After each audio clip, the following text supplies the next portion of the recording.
we'll talk about in our outline short-term goals, long-term goals. Final stage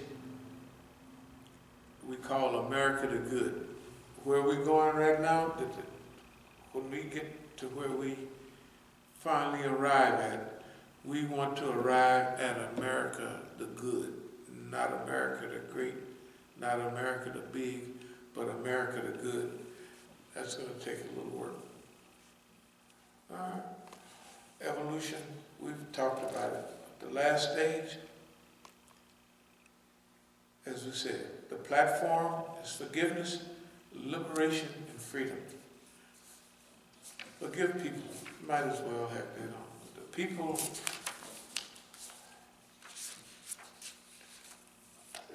I read or heard something that one of the white men during slavery was telling the other white man, we come from Plato and Socrates and all of that, and he said, we have cut off every avenue of the slave's mind to get any light in it.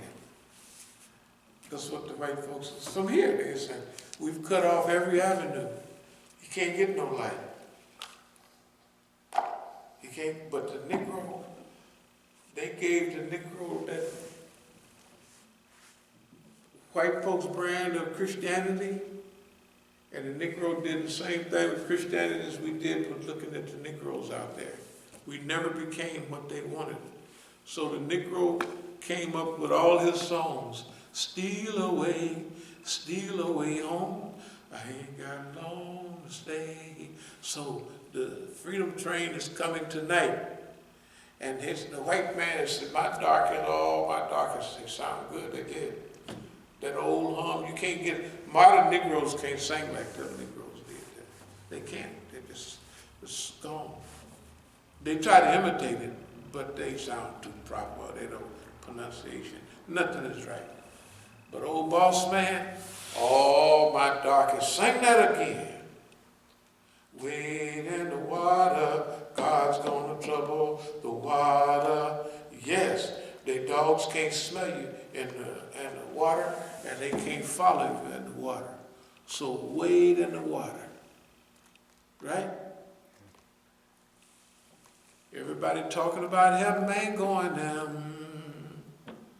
the white man talking about heaven, and the slave, everybody talking about heaven, that heaven, he ain't going there, right? They said the white man, everything they gave us, we did a whole new deal with it, right? We did something else with it. That's the way we done this cracker today. You see, I walked in there, I didn't want to say nothing about walking halfway right and being able to bend down for prayer. You're looking spry. I noticed. Oh, no, this is just a day. I swore I wasn't going to say nothing. But you know, like when you get older, you talk to yourself and you make sure boss man can hear you. Oh, boss man, you know how this playing. Oh. I say, you think the niggas is paying attention to me, boss man? They laughing at me. They with you. Think I'm lying? I just got right up and walked on out the house. I got up and walked out the damn house. I can't be making this stuff up. It's too ridiculous. I can't be sitting here 1 minute and can't walk to the door hard. Remember I told you? I said, go on downstairs. Yeah, I remember. And then I come up the next day when I got my walking back, and I walked on in here and I was laughing at the white man. Yeah, cracker, nah. So then the white man got mad. So he stirred his thing up and said, how you like that, nigga? So I just told him last night, I said, oh, boss man, you know Musa just playing. Remember I told you I play games with the white man all the time. And you wouldn't believe it. This stuff works. All you got to do is make him know, boss man, you in charge. I said, them niggas ain't listening to me, boss man. They with you. They ain't with me. You see how I look. Ain't nobody with me, boss man. And they laughing at me. They ain't laughing at you. When I crack jokes about you, they ain't laughing at you. They laughing at me. I got right up. No, all the stuff, I'm telling you, when I was getting beat upside the head in the masjid, they got that on video. Everything in that masjid is on video. Everything. They know everything that was happening. And they studied it all. I tell you, I know they studied. Because what they was doing, you saw how my head was roped. They said, I'll whip your head till it roped like oatmeal. That's what it looked like up at the top. Splattered, you know what I mean? When you beat something, he said it's not no one blow. It's roped, you know what I mean? It's like shattered up there. And to win is a defeat, because when I pull him over to the side, and I'm even with him and I'm getting on top, the girl now got a straight shot, big old heavyweight girl, right? And she is, and of course I didn't go out, but I could feel them whacks now. Whack! Whack! I mean, they having I couldn't count them. I know it was quite a few times. I put those 7 or 10, that shoot, I don't know how many it was. They left when they got tired. The big old fat woman left when she got tired. And we got to forgive them. We got to, we've already done it. They got it on camera. They definitely got when they walk up to the masjid, talking about they going in there, right? And he's in there sitting down. That thing, that whole masjid has been on camera for decades and decades. I'm telling you, they look right at and they know everything that they could see. Remember when we was talking in here and just having a good time with her? So it's 2 or 3 people there. They didn't count it. Hell, like it's the whole thing, right? It ain't no problem. There's no problem. So all you got to do is, you know, boss man, oh, boss man, shoot. Ain't nobody paying no attention to me, man. You doing all that stuff. Why you being so mean, boss man? You just have a good time with it. Sometimes it works. It actually works. That's what I'm wrapping my head around. That actually works. Okay, no, here's the thing. No, you got to remember. I talked to Abdul Malik about this in our close. Over 20 years ago, I said there's 2 groups of white men behind me. There's 2 groups. And they've been there since day one. One is saying, let's get rid of this nigga. He's just da-da-da-da-da. And the other white man is saying, oh, we get so much out of him, and we follow him around, we do this. So let's keep him alive, and we'll follow him to this place, follow him to that place, right? I can feel them back there. I can feel them when they tugging. I've been doing it so long. It's 2 crackers, or 2 teams, or 2, it might be 2 individuals. One has got this part of the thing, and the other one's got that part. And sometime one wins, sometime the other one wins. But that tug of war is going on with them, physically, psychologically, all the time. I've been knowing it for sure for over 30 years, maybe. I've been knowing it a long time. Because after you do something so much, you can feel it. You know what I mean? Like a carrier pigeon. I'll close with this. A carrier pigeon don't have no map. When you let him go, he fly right back to where he come from. But all the sounds, the pressures, over 40 or 50 years, the human being can pick up those same type of vibes. He can't see these things, but he can feel the tugging. The wind blew on so that pigeon knows to fly that way. Certain sounds in the environment. We don't even know how he get back there. All we know is if you give him put a little message on him, he'll fly it over somewhere, and then you put another one on, he'll fly it right back. He knows where he's going. He's got a guidance system. That's why they use carrier pigeons. That's why they used them for 1,000, 10,000 years to send messages back and forth, right? Okay. You remember redundancy over and over and over and over again. So after a while, after the 50th time, right, you know what's going on in that environmental, because redundancy, that's what redundancy do. The jackpot mean that Allah gave us this time to do that. Remember, we always say 95% of ability is stickability. If you can stick with it long enough, you got the game. That's the problem with Boss Man. He let us stay around too long. And he's trapped. He can't do a whole lot. You know, we got several places, and also we want to tell all your people, all the people here, we want y'all to download them little things and download stuff that you can keep records of. Download all of our writings, As-Sabiqun, all of them. All our flyers, download them tonight. All of our videos and CDs, download as many as you can. Why? Because if anything happens to me, this will be the study methodology for the next 15 to 20 years easy. And you won't get this type of direction from nobody else. I'm not saying our brothers are not any good, but they haven't been in the fight, so they don't know. They can talk about fights, but they haven't been in it. They haven't been trained in it. They haven't survived anything. They technically don't know. They're good talkers. The Negroes in America are good talkers, but they never say anything that's related to the real, what we're dealing with.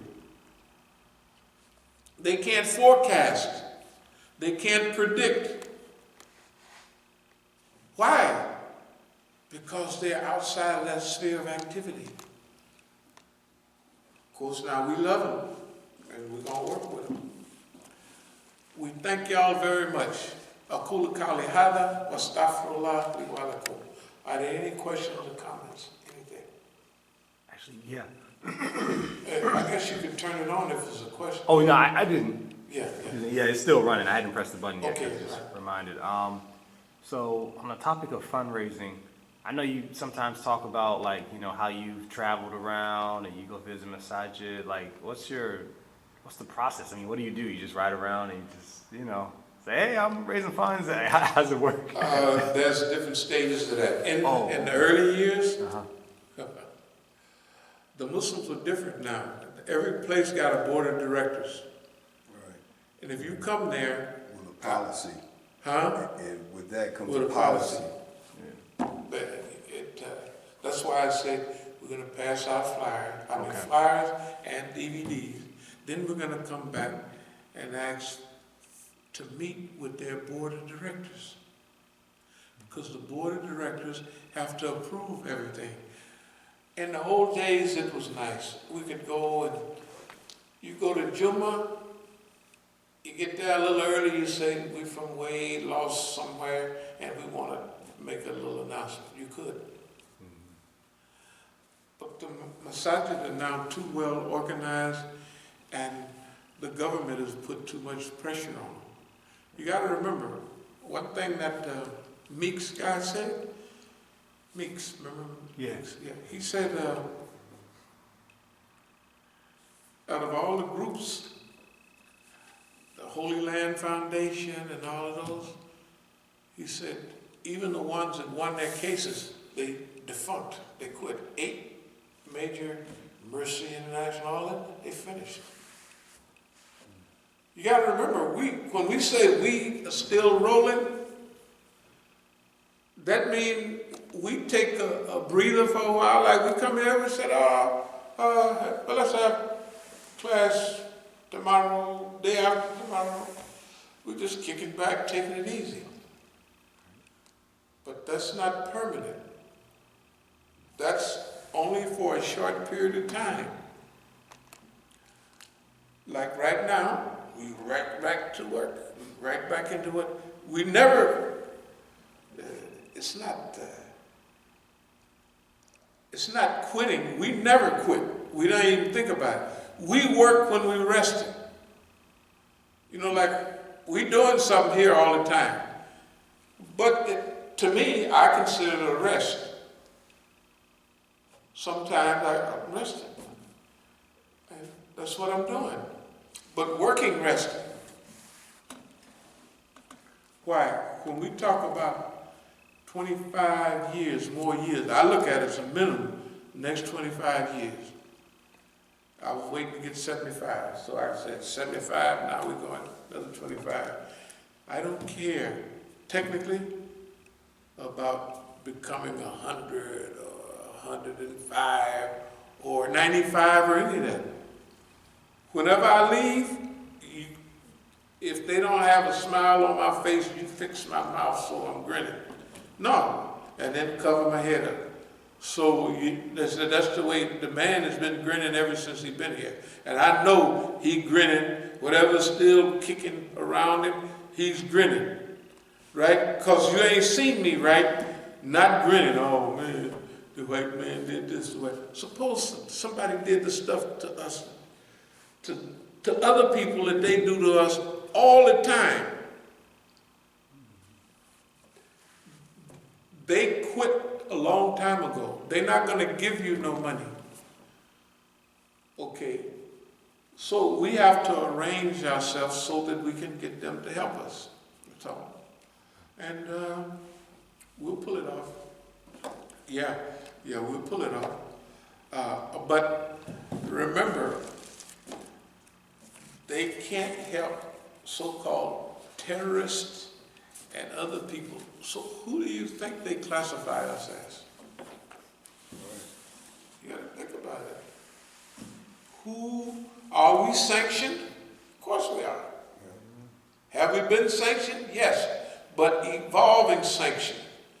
I mean, I'm telling you. No, so we'll deal with the fundraising as we go. I mean, very soon, within the next few days. We'll be, and we'll be cruising. We ain't gonna lose no sleep over this stuff, you know. And then the last thing is Allah help you from avenues that you don't know nothing about. Hey. And I'll close with this. I remember a couple of years ago, when they took all the money out of the bank account, Khadijah called me and said, yeah, you've been bragging about you haven't been broke in 50 years. Right? Da-da-da-da-da. I said, yeah, well, so, is there any reason you called? Yeah, I bet you broke now. Well, let's see, that was probably 3 years ago. Yeah, it had to be 2017 or 2016, maybe. We ain't broke yet. You know what I mean? So the jackpot, if they have a system that's skilled at taking everybody's money, in Jahiliyyah and in the Deen, and they scared everybody, and you still ain't broke. That don't mean that you have the same amount of income that you might have had, but you're not broke. That's miraculous stuff. You have to ask, could anybody else around here stand 1/50th of the environmental circumstances we deal with? I don't think so. I don't think they're made for it. They're not made for it because they never tried. That's all the problem is. They never tried. Okay. But we just trusted in Allah, and Allah help us from avenues that we don't even know about. And on top of that, I will close with this. Just like it says about Musa alayhi salam, when Moses was asking for this, asking for that, Allah said, yeah, you got all that coming. But the other thing is, I've been with you all the time. When this happened, when that happened, when that happened, right? And that happened. And hey, man, and now here you are, according to Qadr. It said, my love been over you all along. And just think about Jahiliyyah. A guy called me the other day, I think I told y'all, I ain't talked to him since 1971. What the hell is he doing calling me? Talking about I've been keeping up with you. You've been doing what? And half the information he relayed to me, he said, yeah, man, I looked at your passport once, and because we used to call you Leroy. You know, and I looked at you, I said, that ain't no Leroy. Leroy was not on my passport. It was my brother's passport, but he had Roy, R-O-Y, Reams, not Leroy. He just, the police had to tell him his brother's name was Leroy, and he said no. And he called me on my birthday 2 days ago, whatever it was. I haven't seen him since Hamburg, Germany in 1971. And it was great. You know, all that environment, they stole all of my property. Guess what? On New Year's Day, we was at their place on Christmas, and we was going back to Copenhagen. I was going to take my stuff there, leave it there, and I was going back home. When I came back on this side, I had a little brown handbag and the clothes I had on. And from that, we built biggest empire the niggas ever seen. Ain't no niggas, read the book, find it. Is there any African Americans had a cocaine smuggling cartel? Before or after? What about all this time now? They've had 50 years. They haven't done it. We went down there and did it. And most of the money was done for people in the movement. And when they wasn't still, I thought they was gonna come back and shoot up the white man. They said they left Algeria. I said, okay, I quit. I forget even how many kilos of cocaine was already in the process. I got little cards from one of the hotels I stayed in Hermosillo,